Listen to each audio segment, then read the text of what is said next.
पुण्यातील अनेक ठिकाणी कोयता गँगकडून नागरिकांवर हल्ले होत असल्याच्या घटना ताज्या असतानाच आता बारामतीतून अत्यंत धक्कादायक घटना समोर आली आहे. 12वीमध्ये शिकत असलेल्या विद्यार्थ्याची चाकूने सपासप वार करून हत्या करण्यात आली आहे. बाईकने कट मारल्याच्या रागातून वर्गातीलच एका मित्राने तरुणाची हत्या केली आहे. घटनेनंतर बारामती पोलिसांनी तातडीने कारवाई करत अल्पवयीन आरोपीला अटक केली असून अन्य एका फरार आरोपीचा शोध घेतला जातोय. मिळालेल्या माहितीनुसार मृत अथर्व पोळ आणि त्याच्या वर्गातील काही मुलांचं बाईकला कट मारण्यावरून वाद झाला होता. घटनेच्या 15 दिवसानंतर आरोपींनी कॉलेज परिसरात बॅगमध्ये आणलेल्या चाकूने अथर्वच्या गळ्यावर सपासप वार केले. कॉलेजच्या मुख्य आवारात ही घटना घडल्याने विद्यार्थ्यांमध्ये एकच खळबळ उडाली.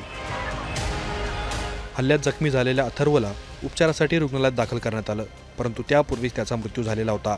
बारामतीतील या घटनेमुळे आता नवा राजकीय वाद सुद्धा पेटला आहे.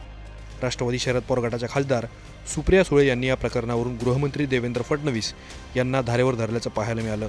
बारामती येथील एका महाविद्यालयात एका तरुणाची दिवसाढवळ्या हत्या झाल्याची घटना अतिशय धक्कादायक आणि दुर्दैवी आहे. राज्यातील कायदा व्यवस्थेचा आलेख दिवसेंदिवस ढासळत चाललेला असून गुन्हेगारांना कसलाही धाक उरलेला नाही. दिवसाढवळ्या कुणीही कोयता, तलवार, गावठी पिस्तूल घेऊन येतो आणि खून करतो अशी स्थिती आहे.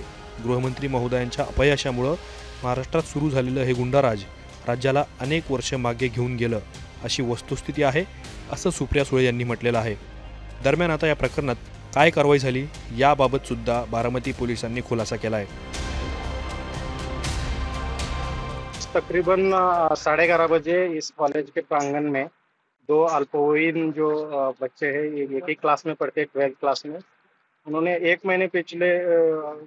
महीना पहले जो कट मारने के कारण से उनका झगड़ा हुआ था, उसी वजह से उन्होंने चाकू और कोयता लेके जो दूसरा उनका एक फ्रेंड था क्लास में, उसी करता था, उसको हमला किया था. उसमें उसकी मृत्यु हो गई थी.